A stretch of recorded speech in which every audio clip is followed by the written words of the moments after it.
O Senhor esteja convosco. Ele está no meio de nós. Proclamação do Evangelho de Jesus Cristo segundo Lucas. Glória a vós, Senhor. Naquele tempo, Jesus desceu da montanha com os discípulos e parou num lugar plano. Ali estava muito de seus discípulos e grande multidão de gente de toda a Judéia e de Jerusalém, do litoral de Tiro e Sidônia. E levantando os olhos para os seus discípulos, disse: Bem-aventurado vós os pobres, porque vosso é o reino de Deus. Bem-aventurado vós que agora tendes fomes, porque sereis saciados. Bem-aventurado vós que agora chorais, porque haverão de rir.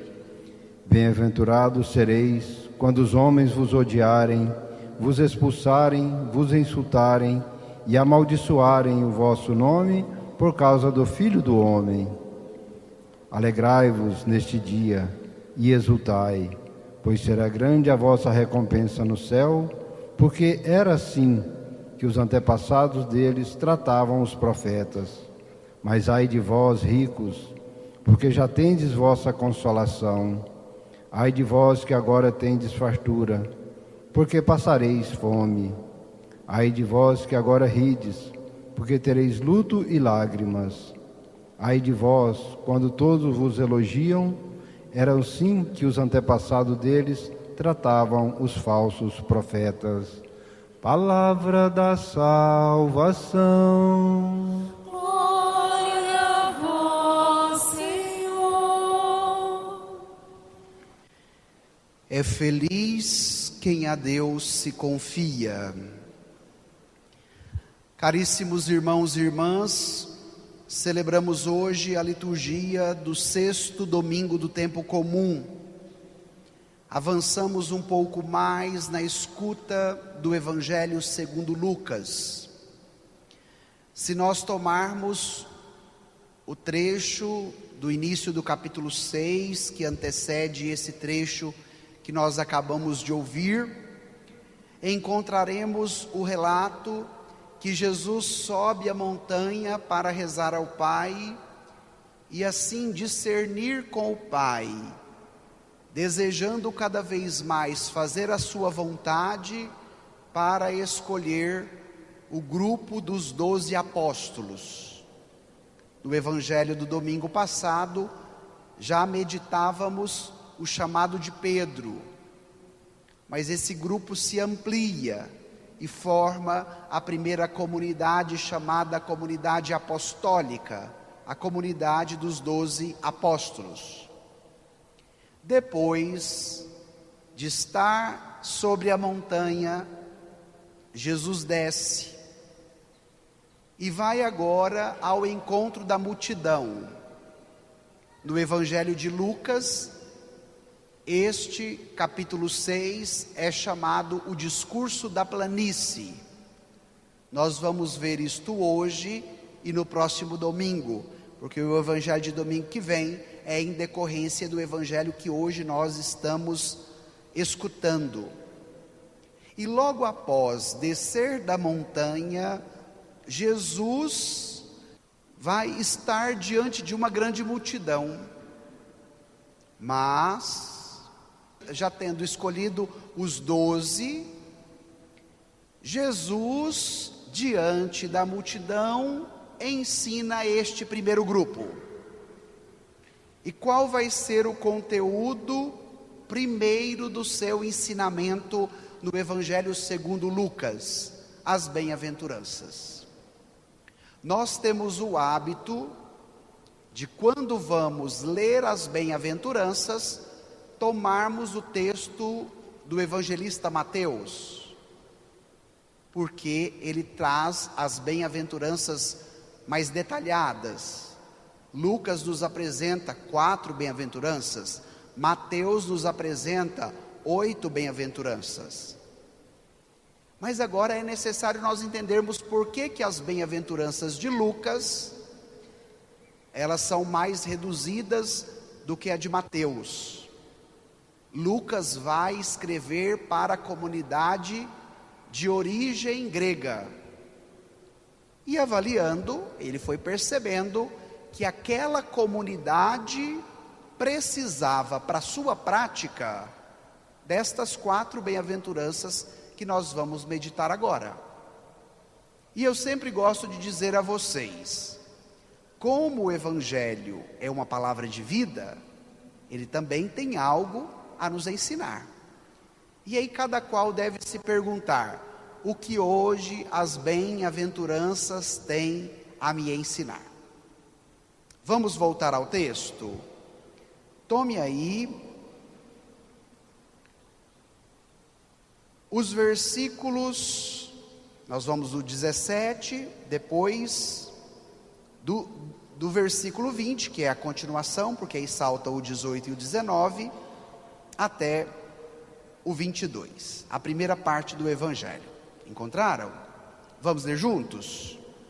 Naquele tempo, Jesus desceu da montanha com os discípulos e parou no lugar plano. Ali estavam muitos dos seus discípulos e grande multidão de gente de toda a Judeia e de Jerusalém, do litoral de Tiro e de Sidônia. E levando os olhos para os seus discípulos, disse: Bem-aventurados vós, os pobres, porque vosso é o reino de Deus. Bem-aventurados vós que agora tendes fome, porque sereis saciados. Bem-aventurados vós que agora chorais, porque havereis de rir.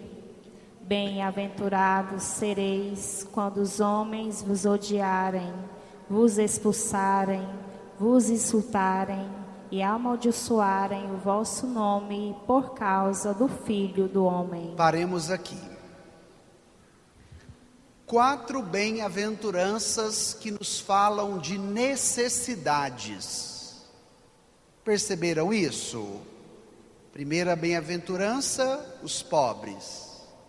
Segunda, os famintos. Terceira, os que choram. E quarta, os perseguidos. Qual é o significado da palavra bem-aventurança?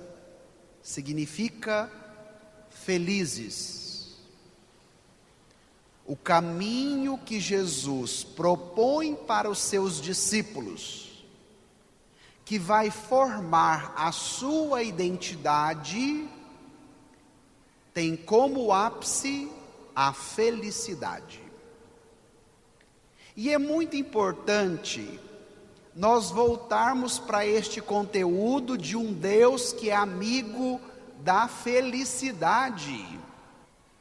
Os movimentos mais rigoristas que têm se disseminado principalmente pelas redes sociais, eles têm proposto um modelo de Deus que é totalmente ao contrário, de um Deus julgador, de um Deus que maltrata, de um Deus que vinga, de um Deus que, se você não fizer o que eles estão mandando, vai te punir. E nós vamos perdendo a capacidade de um caminho de fé que nos proporciona a relação com um Deus que nos fala de felicidade. Bem-aventurados, felizes. O desejo que habita cada coração humano pela felicidade é um desejo que o próprio Deus nos deu ao nos criar. Se nós fizéssemos uma enquete aqui, quem quer ser feliz? A grande maioria se manifestava. Há no coração do homem, da pessoa humana, esse desejo mais profundo de ser feliz. E de maneira concreta, como que eu me torno feliz? Sendo bem-aventurado. E se Jesus está formando a primeira comunidade dos 12, Ele quer lhes oferecer a sua identidade.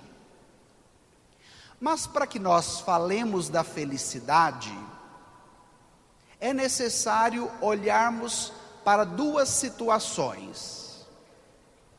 A primeira situação é aquela que aponta as bem-aventuranças: os pobres, os que choram, os que têm fome e os que são perseguidos. Mas se nós formos ao final do Evangelho, daqui a pouco chegaremos lá, onde tem o ai de vós de Jesus, ele vai nos dizer: ai de vós aqueles que tendes fartura, aqueles que rides e aqueles que vos elogiam. Há um paradoxo entre a primeira parte do Evangelho com o que falta, com a segunda parte que talvez possa ser a meta do que nós colocamos na vida para ser feliz. Então eu só vou ser feliz, Padre, quando eu comprar esse carro, quando eu vestir esta roupa, quando eu tiver esse objeto, quando eu fizer esta viagem.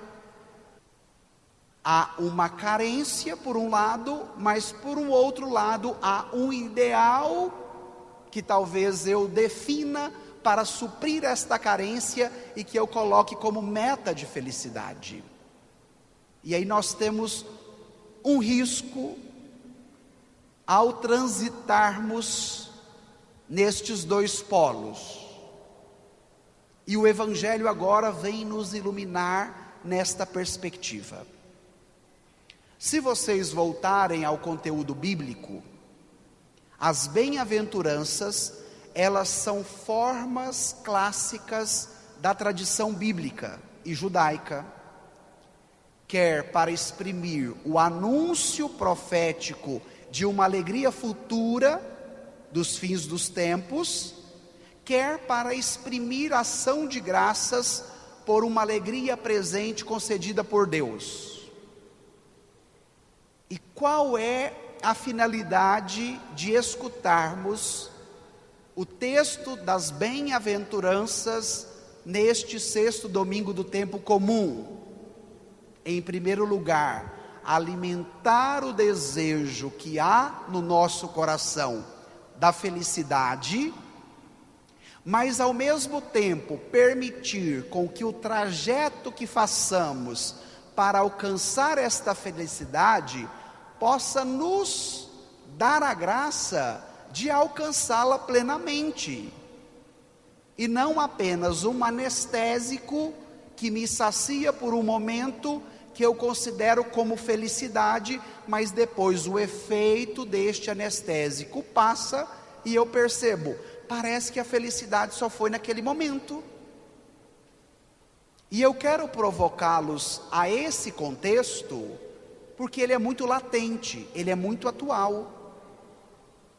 Em Lucas, a ideia de promover a salvação aos que agora são pobres, famintos, chorosos e perseguidos, é para nos ensinar que diante das nossas necessidades, a última palavra não é delas, mas a última palavra é do Senhor.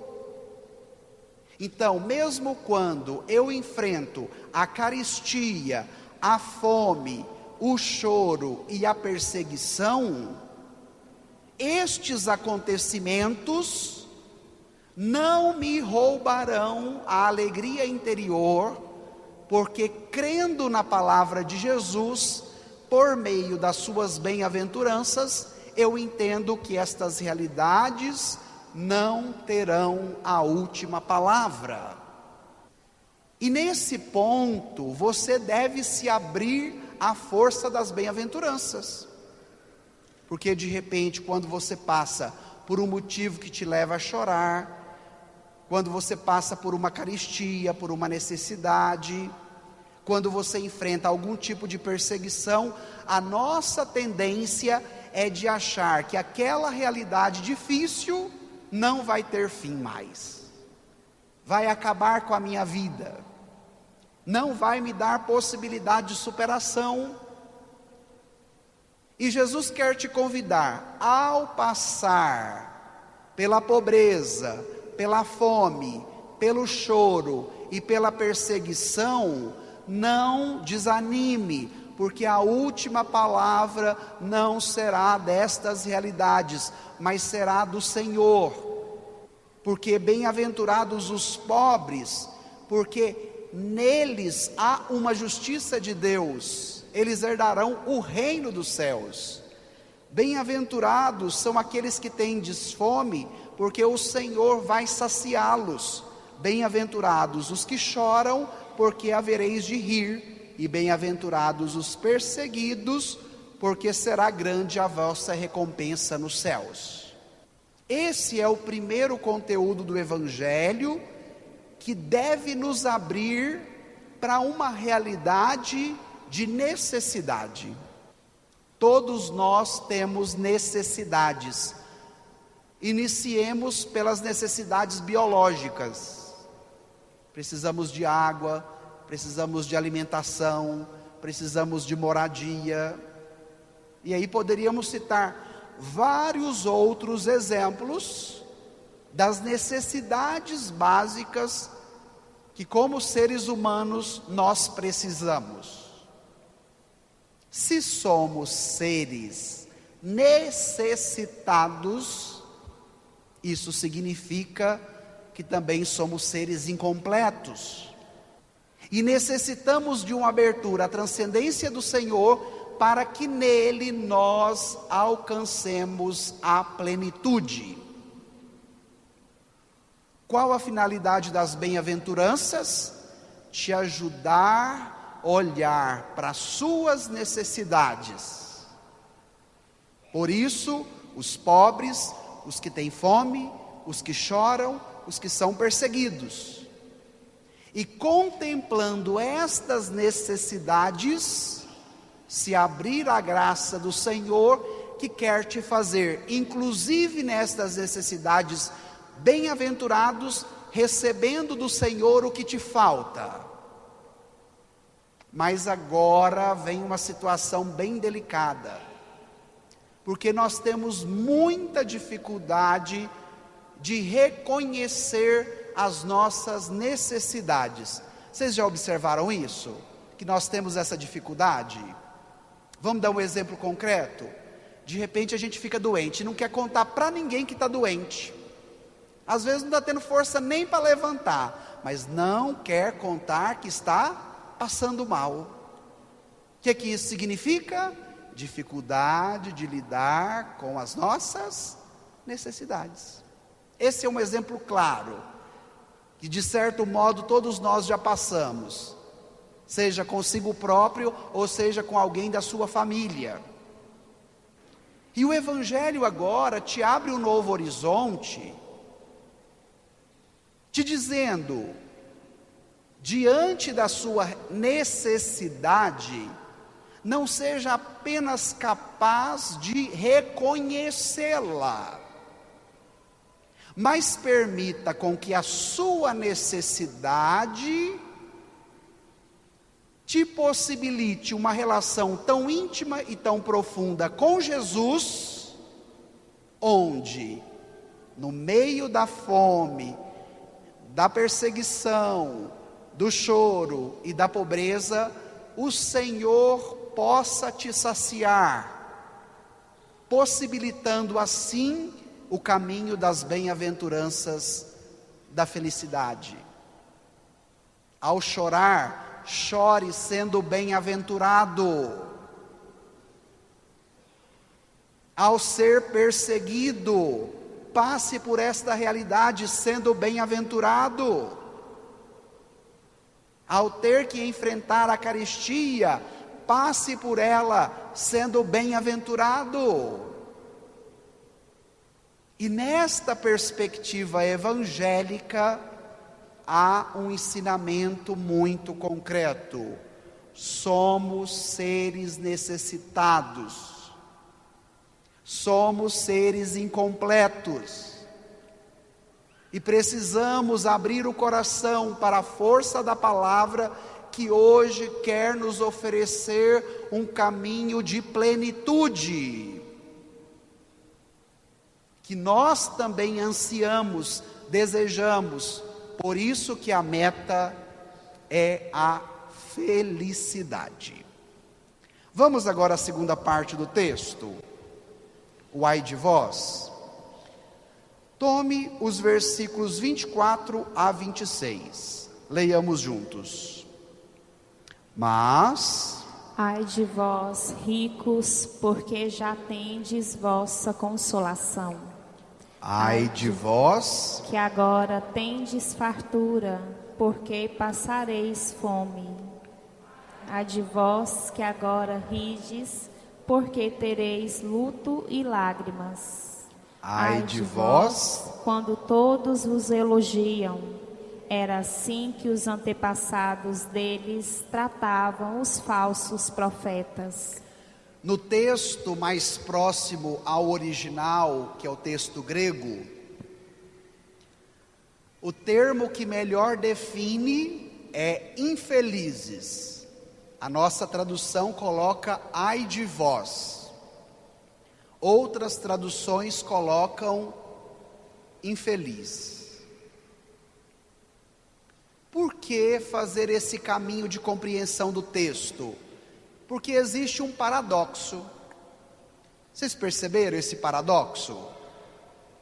Na primeira parte das bem-aventuranças, você tem a caristia, você tem a necessidade.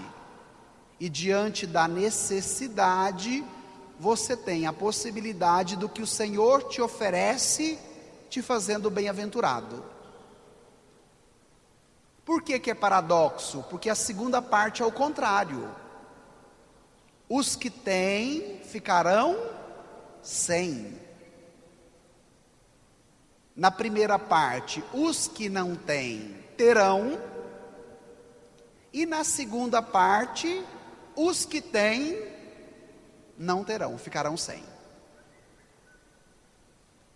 Qual é o objetivo de Jesus ao trazer esta linguagem para a nossa compreensão?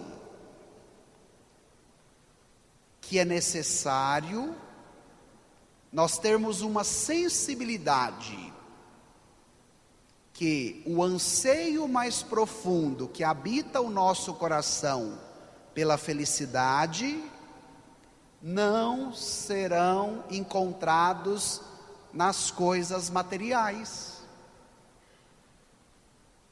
Por isso que ai de vós ricos, porque já tendes a vossa consolação. Então, tendo a sua consolação nos bens materiais, o que eles pensam? Eu não preciso de Deus e eu não preciso dos outros. Por quê? Já tenho tudo.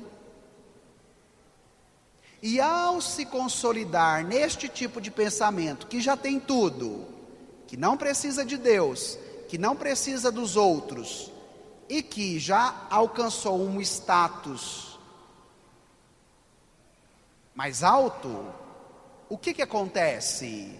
Perde a graça de ser bem-aventurado.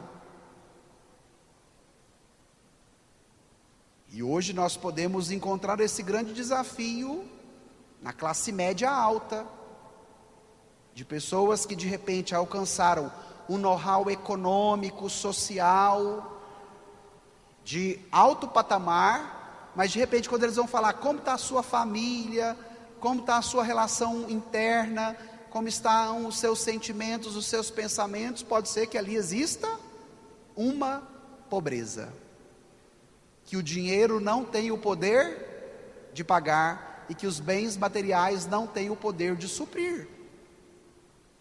Se na primeira parte do Evangelho, os pobres, os que têm fome, os que choram e os que são perseguidos, não terão como última palavra estas, porque o Senhor vai saciá-los. A segunda parte do Evangelho diz: cuidado com quem não vive na carestia, com quem não é pobre, com quem não passa fome, com quem não é perseguido, com quem não chora, porque de repente, pela estabilização que já alcançou, não alcançará a felicidade plena de ser um bem-aventurado. Se os bens não terão a última palavra, a necessidade destes bens também não terão a última palavra.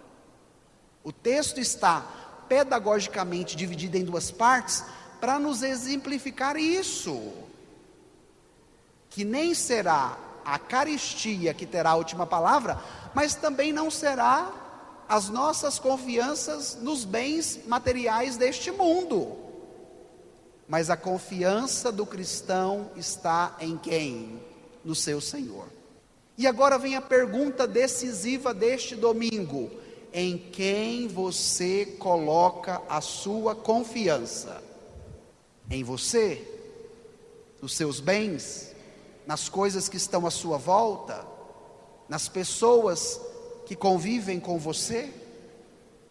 E para a gente fechar este tema da confiança, é necessário voltar à primeira leitura do profeta Jeremias. Volte aí rapidamente no seu folheto, primeira leitura do profeta Jeremias. Olha que interessante, acompanhe aí no seu folheto.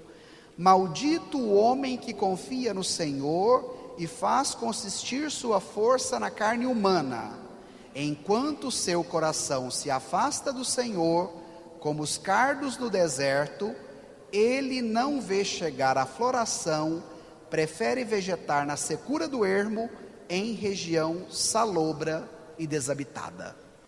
A linguagem metafórica do profeta Jeremias nos aponta para uma crítica da nossa atualidade.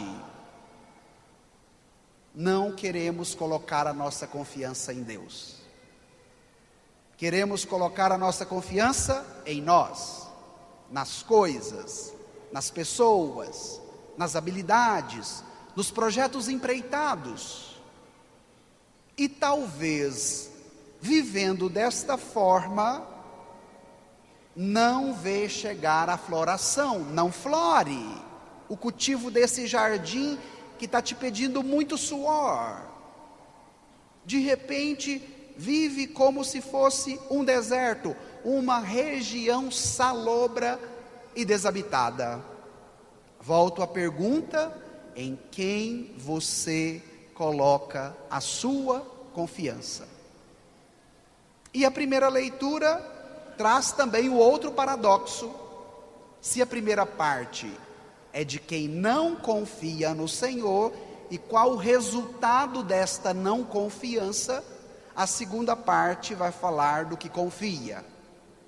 Vamos agora aos versículos 7 e 8 da primeira leitura, para que esta palavra te ajude a confiar no Senhor. Leia com bastante atenção e com a voz bem firme, para você tomar posse desta palavra e levá-la para a sua semana. Leiamos.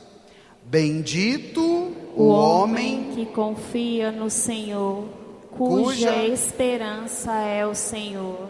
É como a árvore plantada junto às águas, que estende as raízes em busca de umidade. Por isso não teme a chegada do calor.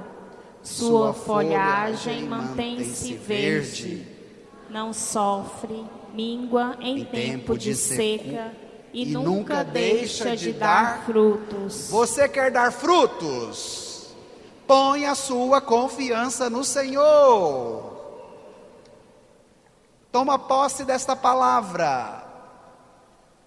E colocando a minha confiança no Senhor, eu me tornarei bendito.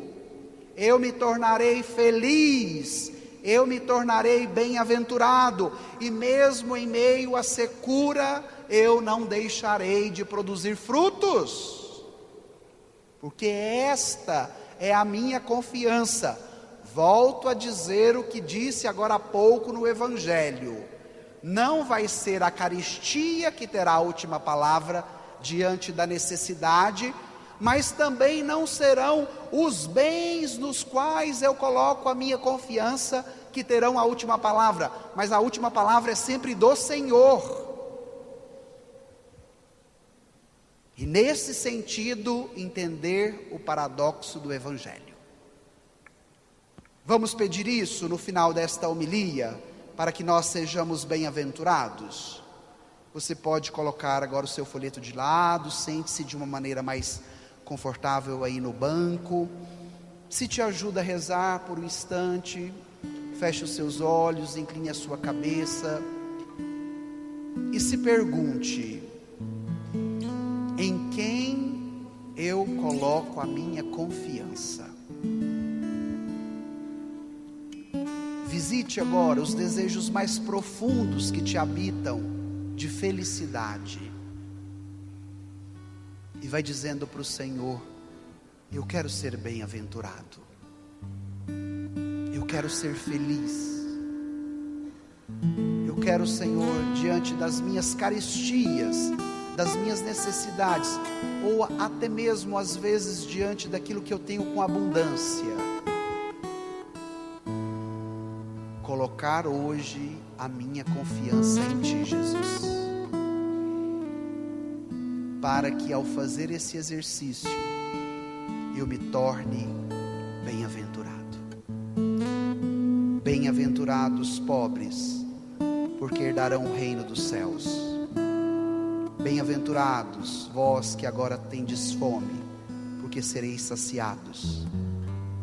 Bem-aventurados vós que agora chorais, porque havereis de rir. Bem-aventurados por serdes perseguidos por causa do meu nome. Alegrai-vos e exultai, porque será grande a vossa recompensa nos céus.